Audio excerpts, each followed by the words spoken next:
안녕하세요. 김덕영 목사입니다. 오늘도 기쁘고 좋은 날입니다. 바로 우리 주님께서 우리에게 허락해 주신 날이기 때문이죠. 따라서 오늘 하루 우리 주님께서 원하시는 삶을 저와 여러분들이 살아내시면 좋겠습니다. 자, 오늘 우리가 나눌 말씀은 출애굽기 2장 1절로 10절입니다. 출애굽기 2장 1절로 10절 제가 읽겠습니다.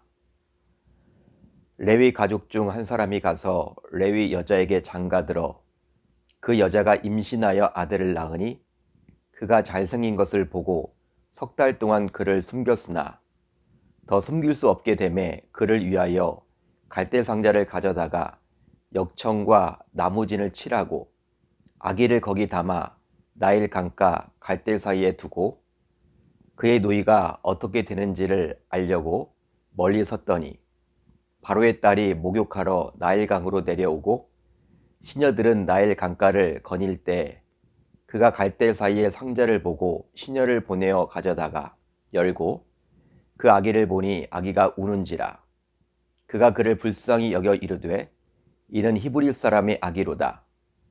그의 누이가 바로의 딸에게 이르되 내가 가서 당신을 위하여 히브리 여인 중에서 유모를 불러다가 이 아기에게 젖을 먹이게 하리이까?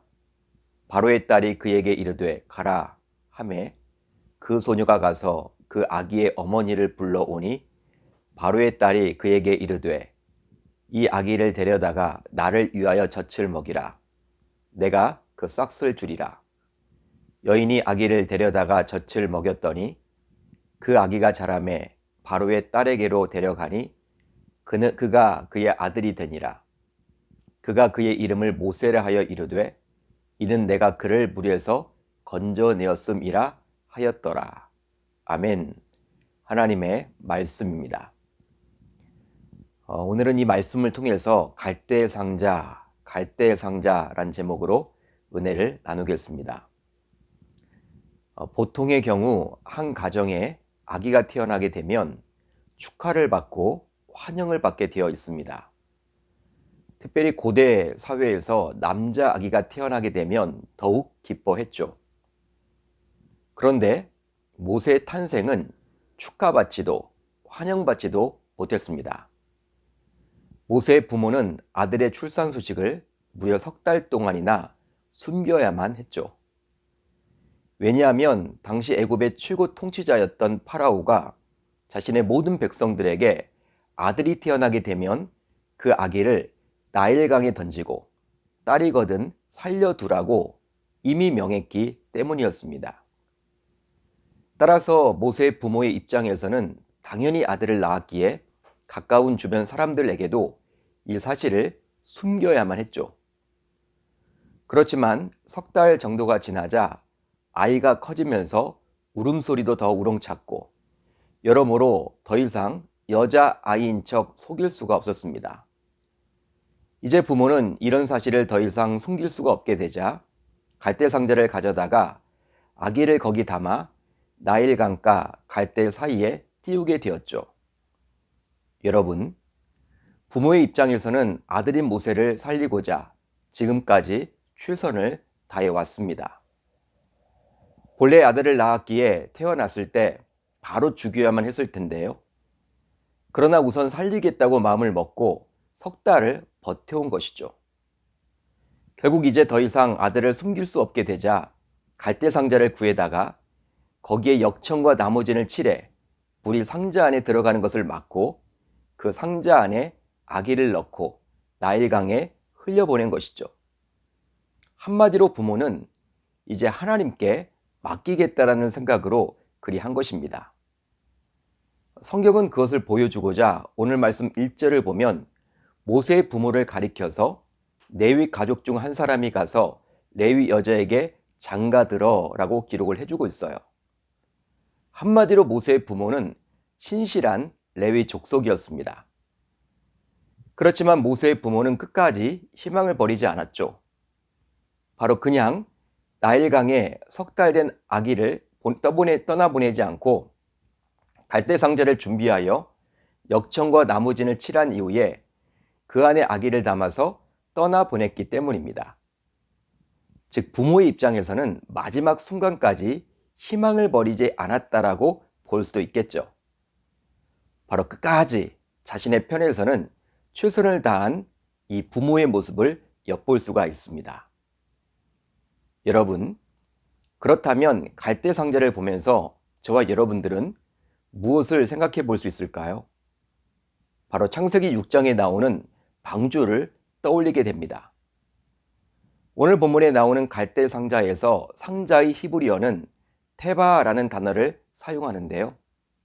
그런데 이 단어는 노아가 만들었던 방주에도 동일하게 사용되고 있습니다. 그리고 성경 어디에도 사용되지 않은 특별한 단어예요. 따라서 모세를 위하여 만들었던 갈대상자 역시 노아의 방주처럼 역청까지 발라 물이 스며들지 않게 한 하나의 완전한 방주였음을 알 수 있습니다. 그렇습니다. 노아의 방주는 하나님의 은혜로 선택받은 사람들과 동물들을 구원한 방주였다면 오늘 본문에 나오는 갈대상자는 다른 사람들을 구원하도록 애정된 자가 물로 인해 죽게 될 상황 속에서 구원받게 하는 또 다른 방주였던 것이죠. 하나님께서는 노아로 하여금 방주를 짓게 하셔서 모든 육상 생물의 씨를 남겨 놓으셨던 것처럼 모세의 부모로 하여금 갈대상자를 준비하게 하셔서 이스라엘 백성들을 구원할 사람의 씨를 남겨 놓았습니다. 한마디로 방주와 갈대상자 모두 자신의 백성을 구원하기 위한 목적에서 하나님께서 친히 사용하신 도구임을 알 수 있는 것이죠. 사랑하는 성도 여러분, 하나님께서는요, 오늘날에도 교회라는 구원의 방주를 저와 여러분들에게 주셨습니다. 노아의 가족을 잣나무 방주로 구원하심에 그들의 후손들을 통해서 하나님의 백성을 이루게 하셨고, 모세를 갈대상자 방주로 살리심에 그를 통해 이스라엘 백성들을 가나안 땅으로 이끄셨던 것처럼 오늘날에는 예수 그리스도의 보혈의 공로를 통해 교회 방주를 세우시고 하나님의 택하신 백성들을 구원해 주십니다. 그러기에 이 세상에 수없이 많은 기관과 단체가 있지만 오직 하나님의 관심은 오로지 교회에 가 있음을 알 수 있는 것이죠.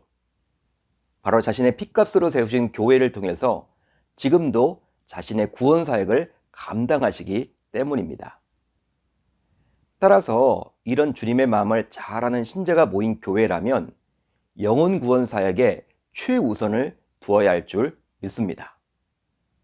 실제로 우리가 예배를 통해서 또 말씀과 기도를 통해서 은혜를 받고 힘을 얻어야 하는 이유도 바로 전도하고 선교하기 위한 발판을 마련하기 위함이죠. 그냥 나 홀로 은혜 받고 편하게 신앙생활을 한다면 우리 주님의 진정한 마음을 모르는 것이라 할 수 있습니다. 따라서 저와 여러분들 모두 우리 교회가 구원의 방주 역할을 감당할 수 있도록 끊임없이 관심을 가지고 적극적으로 동참해야 할 줄 믿습니다. 요즘 코로나 상황 속에서 세상 사람들은 하나님의 마음과 뜻을 모르기에 끊임없이 교회를 욕하고 무조건 부정적으로 보기도 해요. 그것이 현실이죠.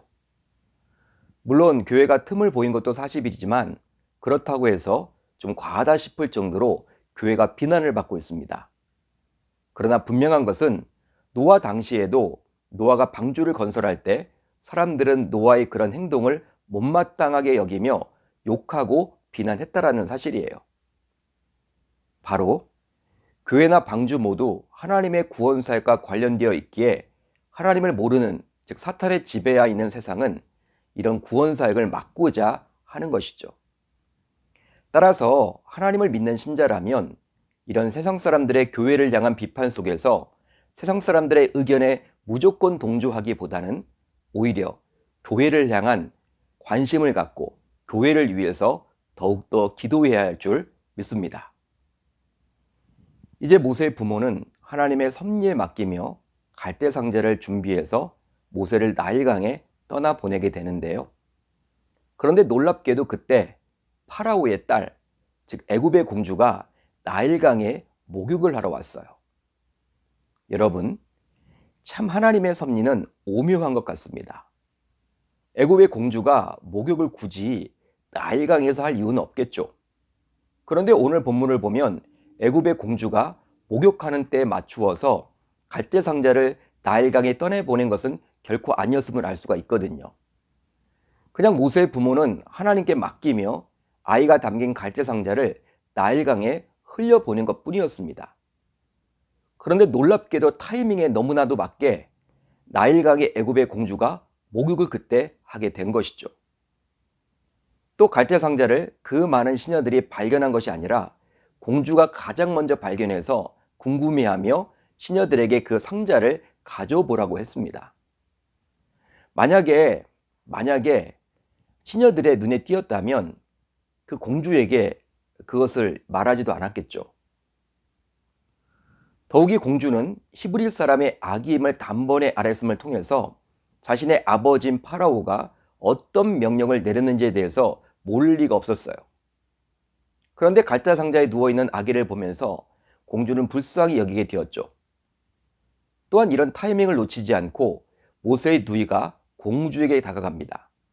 그리고 이 아기를 키울 유모를 소개한다며 모세의 어미인 요게벳을 공주에게 데려가게 되었죠.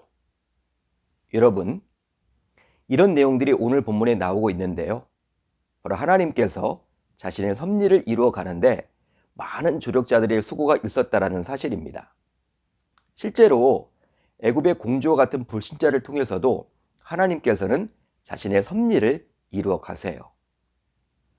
따라서 신자인 우리가 해야 할 것은 오늘 본문에 나온 모세의 부모처럼 최선을 다해서 희망을 포기하지 말고 철저히 준비를 해야만 합니다.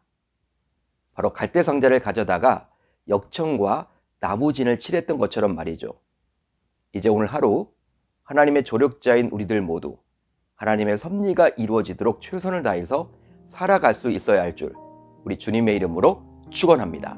축원합니다. 자, 이제 우리 공동체가 함께 기도할 제목을 나누려고 하는데요. 우선 이 시대의 방주요 갈대상자인 교회를 더욱더 사랑하고 관심을 갖게 하소서. 다음으로 서로 칭찬하고 섬기고 이해하고 격려하는 우리 공동체가 되게 하소서.